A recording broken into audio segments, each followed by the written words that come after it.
If a primitive tribe, who use a commodity as a unit of exchange, trade with a more developed neighbor who uses money, then the two units are frequently treated as equal in value. Thus the ancient Irish, when they entered into relations with the Romans, made their own value unit, the cow, equivalent to an ounce of silver. The wild mountain tribes in Annam, who trade only in kind, use the buffalo as a basic value unit. In their transactions with the more cultivated inhabitants of the plains, the value unit of the latter, a bar of silver of a particular size, is regarded as equivalent to one buffalo. The same basic approach can be found in a wild tribe of Laos, who live by trade.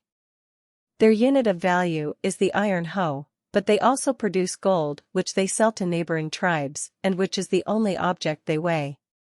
For the purpose of weighing it, they have no other measure than corn, and so they sell 1 corn measure of gold for 1 hoe. 1 against 1 is the naive expression of an equivalence between these dubious totalities, since the single commodity in barter exemplifies the value of all commodities. Just as the single monetary unit represents the idea of the total amount of money, it may be assumed that the relation between single units is, at least symbolically, interpreted as a relation between the totalities. If the equivalence of these total amounts exists as an effective, though unconscious a priori, there emerges an objective proportion between the partial quantities apart from that of their subjective fortuitousness. For now, there really exists something that is exactly the same on both sides, namely, the division between each of the two partial quantities and the total quantity to which it belongs. If we assume complete equilibrium of prices, then each commodity would be related to its price, within the area of exchange, in the same way as all available commodities were related to the total amount of spendable money. It is totally irrelevant whether money has a conceptual, qualitative relationship to commodities. If a commodity costs 20 m, this represents I/n of the total money supply, i.e. its value is I/n of the total supply of commodities.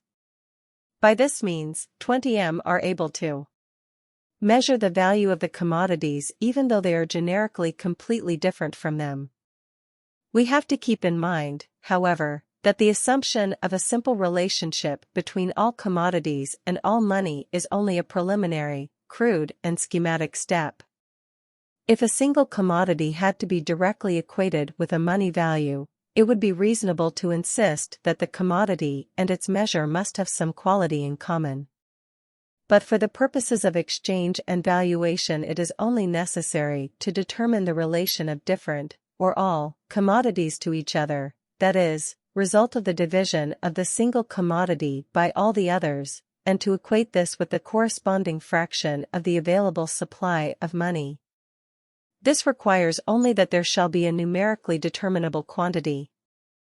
If the commodity N relates to the sum A of all saleable goods, as the money unit A relates to the sum B of all available money units, then the economic value of N is expressed by A/B.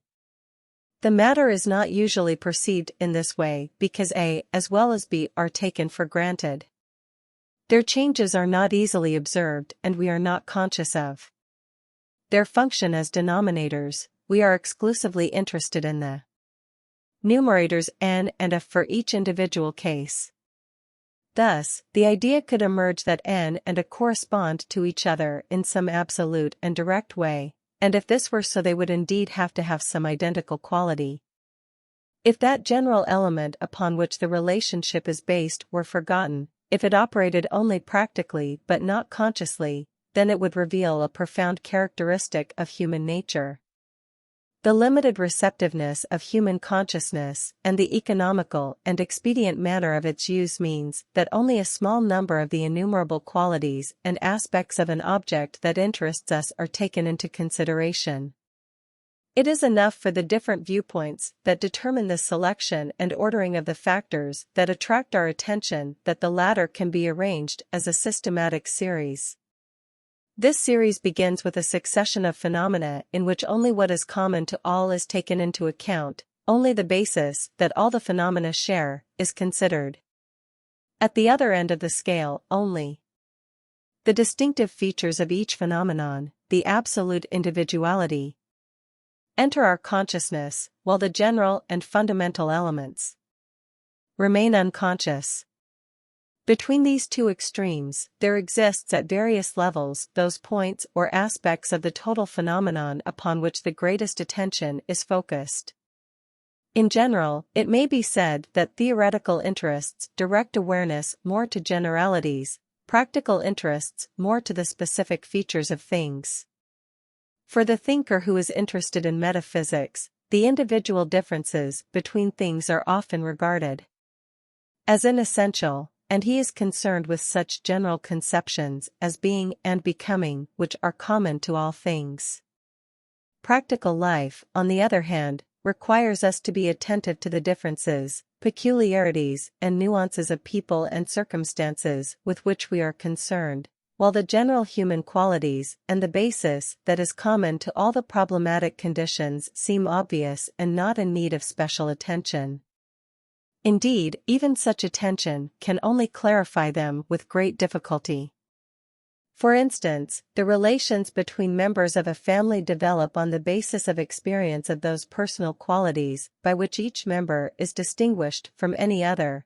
The general character of these family relations is usually not a subject for particular observation by the members of that family. Only outsiders seem to be able to describe it. However, this does not mean that the general unconscious basis is not psychologically effective. The individual qualities of the members of each family will, in fact, bring about very different conditions according to the general character and the atmosphere that prevail in the family as a whole. This atmosphere provides the basis, often unremarked, upon which the qualities of the individuals develop in their own specific way. The same holds for larger groups. Even though all relationships among men depend upon the particular contribution of each individual, they are actually established in a specific form only because there are universal human phenomena and conditions which form the denominator to which individual differences are added as the numerators to produce the totality of the relationship. Exactly the same psychological relationship may prevail with respect to money prices. The equation between the value of a commodity and the value of a definite amount of money does not signify an equation between simple factors but a proportion, that is an equation between two fractions, the denominator of which, within a given economic area, is on one side the sum total of all commodities and on the other the total amount of money. These two quantities, of course, have to be more strictly determined. The equation is established by the fact that, for practical reasons, these two sums are posed a priori as equivalents, or, to state the matter more precisely, the practical circumstances in which we handle both categories are reflected in our theoretical consciousness as an equation. However, since this is the general basis of all equations between specific commodities and specific prices, it does not enter our consciousness, but provides the unconsciously operating factor without which the individual instances, which alone are interesting and thus enter into consciousness, could not possibly form a relationship. The tremendous importance of that absolute and fundamental equation would make the fact of its remaining unconscious just as probable as in the analogous cases that I have described.